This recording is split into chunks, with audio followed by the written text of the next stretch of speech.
Buyer's Guide for John Cashmores Limited. The service behind 1001 machinery sales.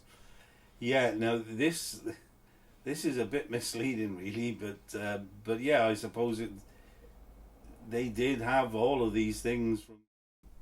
When I first started at Cashmores, it was a job that I had to have. I was between jobs.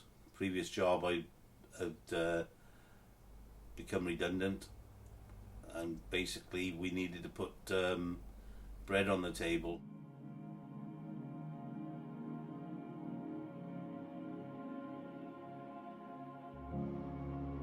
Previously I'd worked in a laboratory, and then all of a sudden I'm working in, I don't know, the 1800s, helping to dismantle ships and cut steel up and forage along the riverbank there, and it was a massive shock to me.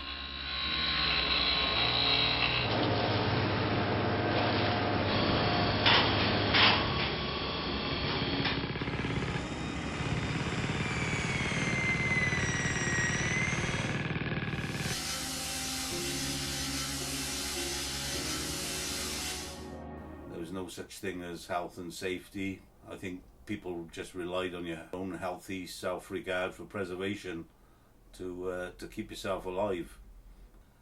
If you were an immigrant, if you were Pole or a Ukrainian, you were there just to be abused and overworked. And basically the top job was the job which involved the cut-in lance, the burner, because he was the guy that made probably the most money. And essentially those type of jobs, actually working on the ship, where you'd have the facility to have first dibs on any treasure that was in the ship, they were regarded as dead man's job, because somebody would have to die before you actually got in and done that job.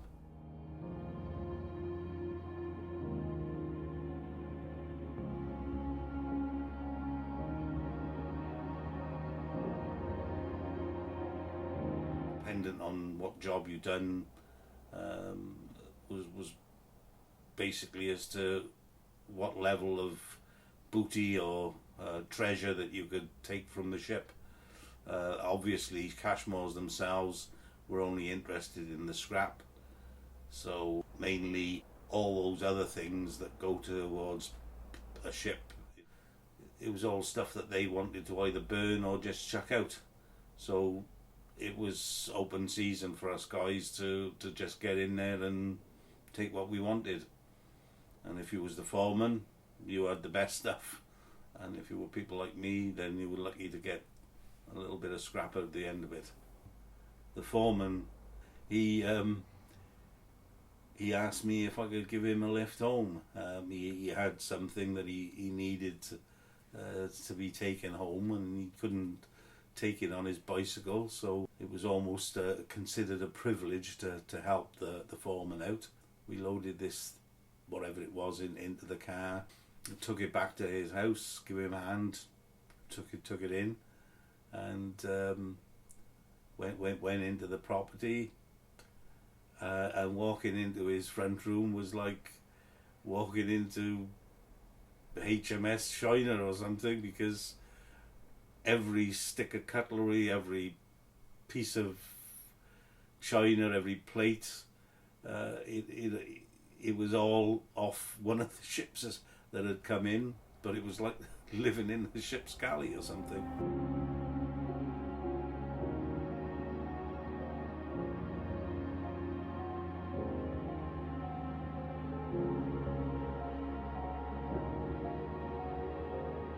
So here it is. This is Cashmores, just beyond that jetty there, before the new bridge, right down to just before the George Street Bridge. All of this area was deemed Cashmores, and they would have the ship that they would be breaking would be here, that would be in waiting, and then just beyond there, where the bridge is, the new bridge, that would be where a third one was waiting. Everything was riveted, so it was a case you couldn't unbolt anything. It was a case that you had to have one of these, and this was your main tool. It was just a cutting lance, oxyacetylene, and with that you would just sort of go on the ship, and anything that was riveted down would be cut and lifted off by crane.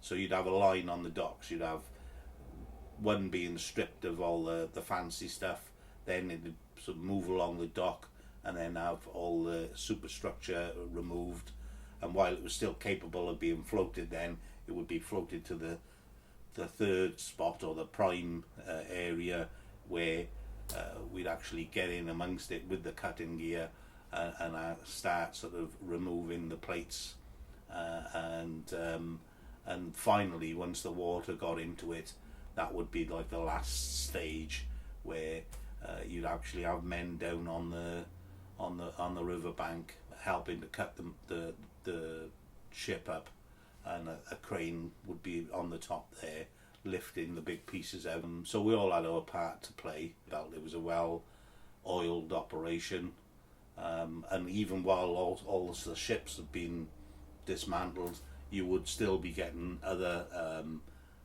bits and bobs, like railway engines and stuff, coming in by land, and all that had to be cut up as well. Over here you had the Octopus Bridge, which allowed many railway lines to come in, because the scrap would be cut up here, put on railway trucks, and then carted off to whichever steelworks it was going to.